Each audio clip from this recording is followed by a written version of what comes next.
completar nosso raciocínio a respeito desta discussão, onde tratamos dos circuitos ressonantes, no nosso caso, circuito ressonante série, eu apresento aqui, mostro a você, como falamos no clipe passado, clipe anterior, mostro a você mais um circuito série, quer dizer, semelhante àquele que nós já vimos.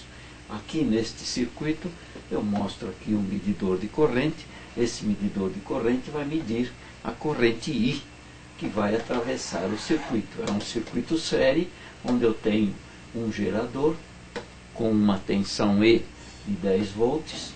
A corrente que vai atravessar o circuito é chamada de I e é uma corrente igual a E dividido por Z, ou seja, a tensão do gerador dividido pela resistência que nós temos no circuito ou a impedância que nós temos no circuito.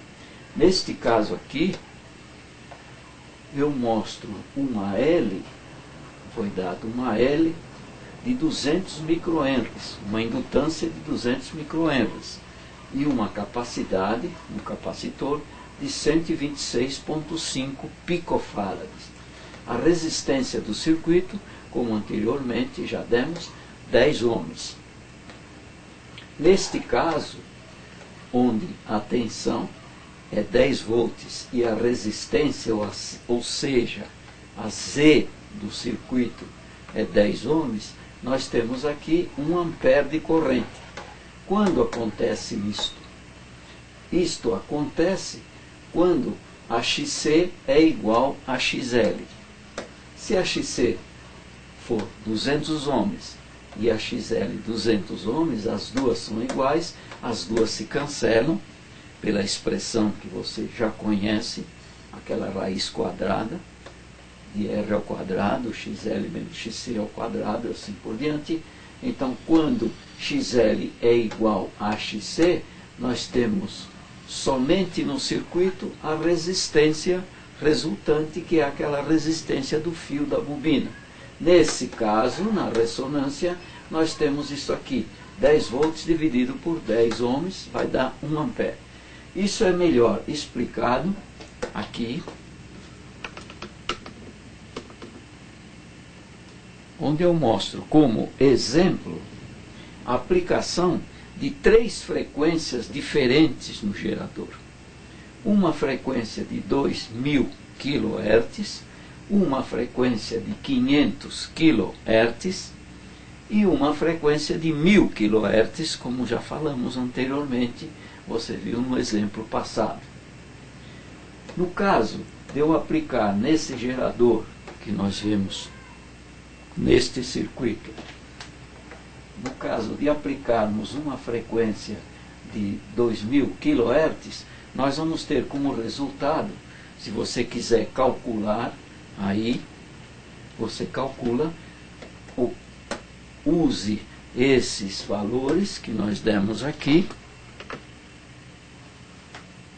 200 microhenries para L, 126,5 picofarad para C, e você calcula uma resistência de 10 ohms. Você pode usar aquelas fórmulas que nós já demos aqui, e você pode calcular o valor da XL e da XC colocando os valores.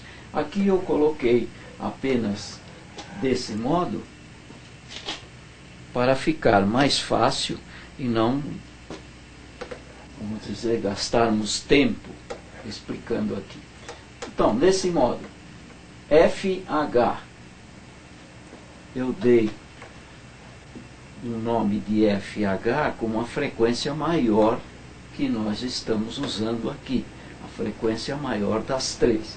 Então, uma FH de 2000 kHz, o gerador fornecendo, eu vou ter uma XL de 2πfL, que vai ser igual a 2512 ohms aproximadamente.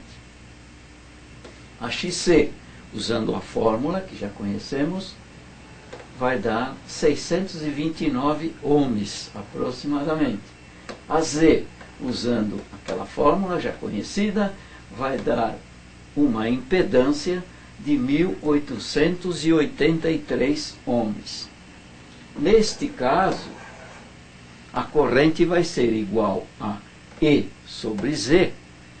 Se você quiser calcular aí, calculando, nós vamos ter E de 10 volts, que colocamos aqui no gerador, dividido por esta Z aqui, vai dar uma corrente aproximada de 5,31 miliamperes.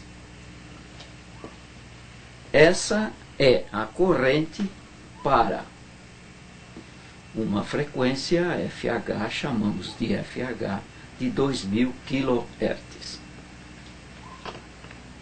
Usando-se uma FL, ou seja, para a frequência menor, que nós já falamos 500 kHz, chamamos de FL. Se usarmos esta frequência, ou se o gerador fornecer esta frequência, nós vamos ter como resultado uma XL de 638 ohms aproximadamente e uma XC de 2.517 ohms aproximadamente. A Z, nesse caso, a impedância Z, vai ter um valor de 1.889 ohms. Com esta Z aqui, nós vamos ter uma corrente I, E de 10 volts dividido pela impedância Z, que seria este valor, vai dar uma corrente aproximada de 5,29 miliamperes.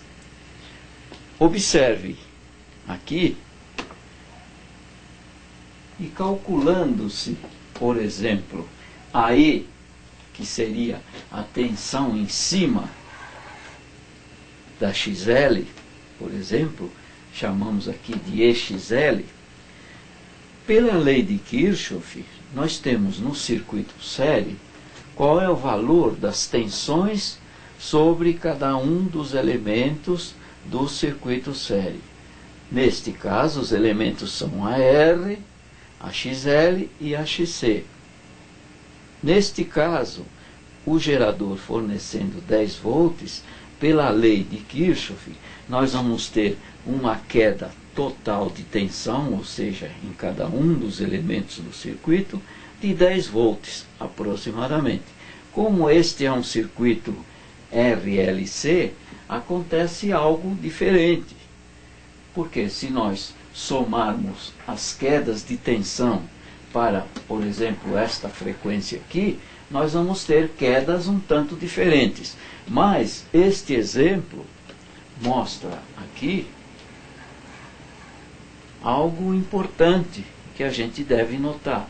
Porque se nós tivermos uma corrente I de 5,29 miliamperes, e, por exemplo, multiplicarmos por XL, teremos aqui um valor de EXL, a tensão sobre a reatância indutiva, que vai ser igual a I multiplicado por XL, vai ser igual a 5,29 miliamperes multiplicado por 638 ohms.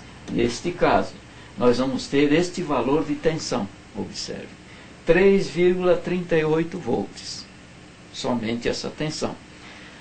Se multiplicarmos agora a mesma corrente pela XC, para ver qual é a queda de tensão em cima da XC, nós vamos ter um valor aproximado de uns 13 volts, mais ou menos. Você pode calcular aí, pegando esta corrente e multiplicando pela XC. Você vai ter a tensão que vai acontecer sobre a XC, ou sobre o capacitor que está no circuito, quando a frequência é 500 kHz. Com a frequência de 2000 kHz que nós vimos anteriormente, nós teríamos ali 5,31 miliamperes aproximadamente. Se você multiplicar por cada uma das reatâncias, a indutiva e a capacitiva, você vai ter valores de tensão sobre esses elementos, que são valores bastante pequenos. Você pode calcular, os valores vão ser pequenos. Agora, o que importa bastante para nós e que a gente deve notar bastante é quando acontece a ressonância.